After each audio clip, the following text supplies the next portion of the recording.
హైదరాబాద్ లో కన్సల్టేషన్ మరియు 3,500 రూపాయల colour Doppler test Avis hospitals లో ఉచితంగా పొందండి. Welcome to Suman TV. నేను మీ సుమన్ టీవీ నాగ్. కోల్కతా ఇన్సిడెంట్కి సంబంధించినటువంటి వాటిల్లో కనుక మనం చూస్తే పోస్ట్ మార్టంకి సంబంధించి కొన్ని కీలక విషయాలు బయటపడటం జరిగింది. అయితే అందులో పోస్ట్ మార్టంలో ఏముంది ఏంటి అని చెప్పేసి కూడా అక్కడ ఉన్నటువంటి జూనియర్స్ డాక్టర్స్ కొంత డౌట్ వ్యక్తపరిచినట్లు అండ్ సిబిఐ వాళ్ళు కూడా డౌట్ని వ్యక్తపరిచినట్లు కూడా తెలుస్తూ ఉంది. అండ్ దీనికి సంబంధించినటువంటి వాటిల్లో అండ్ జూనియర్ డాక్టర్స్ ఒక అల్టిమేటం అయితే ఇవ్వటం జరిగింది మమతా బెనర్జీ తోటి, ఒక మీటింగ్ కావాలి అని చెప్పి. దీనికి సంబంధించినటువంటి మరిన్ని అప్డేట్స్ కోసం ఈ రోజు మనతో పాటు హైకోర్టు అడ్వకేట్ రవీంద్రనాథ్ గారు ఉన్నారు. వారి మాటలు అడిగి తెలుసుకుందాం. Hello sir. హాయ్ అండి నాగరాజ్ గారు. సార్, కోల్కతా ఇన్సిడెంట్కి సంబంధించినటువంటి వాటిల్లో జూనియర్ డాక్టర్స్ అల్టిమేటం కోరుకుంటూ ఉన్నారు. మమతా బెనర్జీ దగ్గర నుంచి మళ్ళీ మీటింగ్ కావాలని చెప్పేసి కోరుకుంటూ ఉన్నారు. At the same time post మార్టంకి సంబంధించినటువంటి కొన్ని కీలక అంశాలు బయటపడే అవకాశం ఉందని చెప్పేసి త్రూ సిబిఐ విచారణలో కొన్ని డౌట్స్ కూడా వ్యక్తపరిచినట్లు తెలుస్తూ ఉంది. ఏం జరిగింది? నాగరాజ్ గారు, పోస్ట్ మార్టం రిపోర్ట్ దీనికి సంబంధించి కొన్ని కొత్త విషయాలు వెలుగులోకి వచ్చాయి. సిబిఐ ఇంట్రాగేషన్ చేసినప్పుడు ఏదైతే పోస్ట్ మార్టం చేసే విధానం ఏదైతే ఉందో దానికి సంబంధించి కొన్ని డౌట్స్ అనేది ఎక్స్పెక్ట్ చేశారు సిబిఐ వాళ్ళు. ఏమిటా డౌట్స్ అంటే, before going to the post mortem autopsy రిపోర్ట్కి వెళ్ళే ముందు అభయ్ యొక్క బ్యాచ్మేట్ కొన్ని ఫొటోస్ క్యాప్చర్ చేశారు. ఆ ఫొటోస్ క్యాప్చర్ చేసినప్పుడు ఆ బాడీ మీద ఉన్నటువంటి స్ట్రెచెస్ కావచ్చు, మార్క్స్ కావచ్చు, వూండ్స్ కావచ్చు, ఇట్లాంటివన్నీ కూడా ఒక రిపోర్ట్ని సిఎఫ్సిఎల్కి పంపించారు. ఆ ఫోటో దీన్ని కూడా ఒక కాపీని హ్యాండ్ ఓవర్ చేశాడు ఆ బ్యాచ్మేట్ సిబిఐ వాళ్ళకి. అయితే పోస్ట్ మార్టం చేసే ముందు ఉన్నటువంటి డాక్టర్ గారు ఎవరైతే ఉన్నారో ఆ డాక్టర్ గారు ఇచ్చే రిపోర్ట్ ప్రకారం చూసినట్లయితే అవి ఎక్కడ కూడా మిస్ మ్యాచ్ అవుతున్నాయి, ఎక్కడ మ్యాచ్ కావట్లేదు.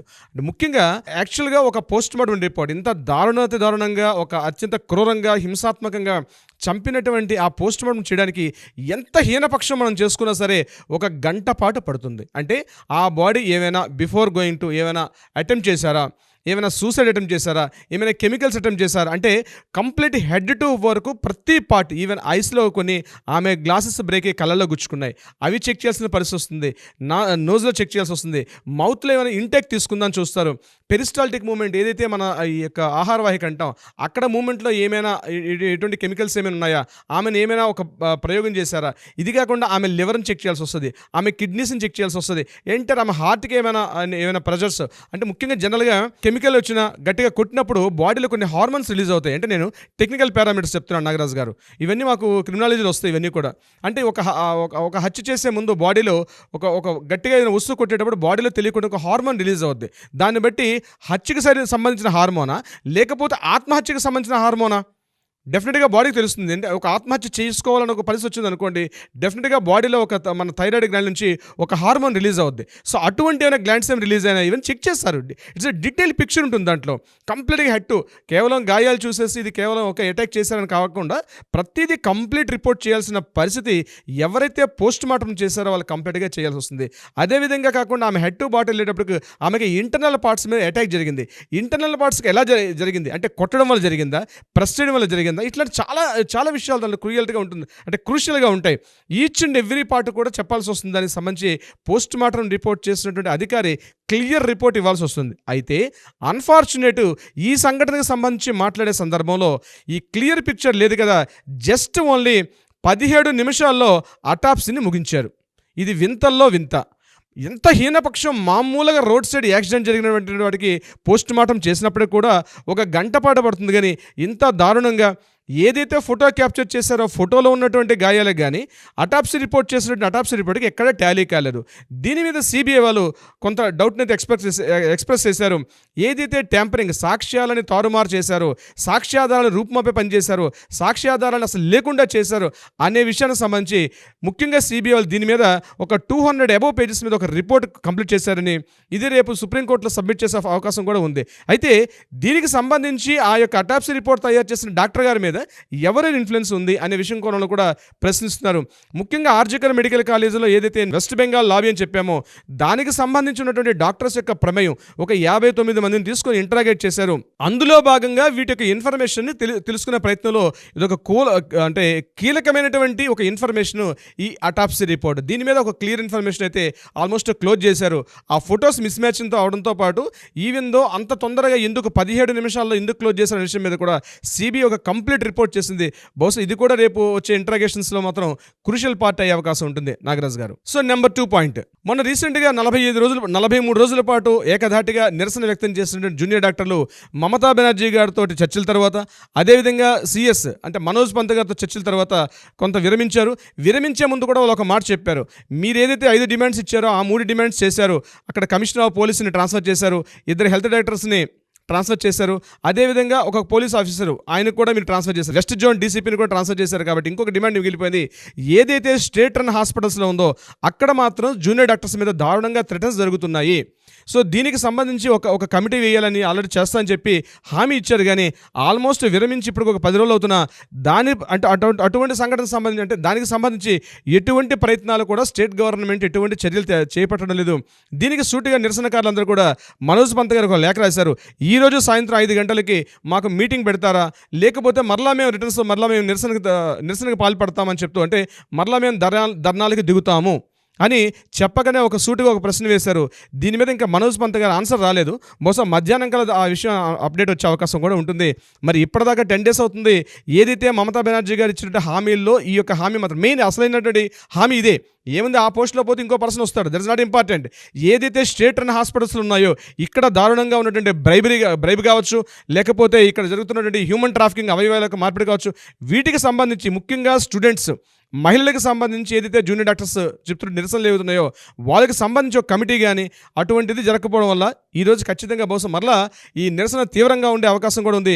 ఈరోజు నిన్న ఈవినింగ్ వాళ్ళు వచ్చి కూడా ఒక ప్రెస్ మీట్ పెట్టి మేము రేపటి నుంచి రేపు 5 గంటలు చూస్తాం, లేకపోతే మరలా మేము నిరసనలకి దిగుతాం అని చెప్పడం కూడా ఒక మీనింగ్ తెలుస్తుంది. అయితే దీని వెనకాల ఒక మీనింగ్ ఉంది ఏంటంటే, నిన్న మనం ఒక వీడియోలో చెప్పుకున్నాం నాగరాజు గారు, అక్కడ మనోజ్ కుమార్ వర్మ గారు ఎవరైతే సిపి గారు ఉన్నారో మెయిన్ బౌ బజార్ కావచ్చు, శ్యామ్ బజార్ కావచ్చు, పోలీస్ హెడ్ క్వార్టర్స్ ఏరియా కావచ్చు, అదేవిధంగా మన కాళీఘట్ ప్రాంతం కావచ్చు, ఈ ప్రాంతాల్లో మాత్రం 5గురు మించి గుమిగూడకూడదని ఒక నిషేధాజ్ఞలు విధించినప్పుడు, అంటే ఇదంతా కూడా ఏదో ఒక డౌట్ఫుల్ రైజ్ చేస్తున్న సందర్భంలో ఇటువంటి ఇంకొక న్యూస్ నిరసనకాల రావడం రియల్లీ ఇట్స్ బిఫోర్ ఏదైతే మనం అనుకున్నాం October 1 సుప్రీంకోర్టు తీర్పుని గురించి మనం అనుకున్నాం. కానీ నిరసనకారుల వాళ్ళు రీస్టార్ట్ చేస్తున్నారు వాళ్ళ యొక్క యాజిటేషన్ని.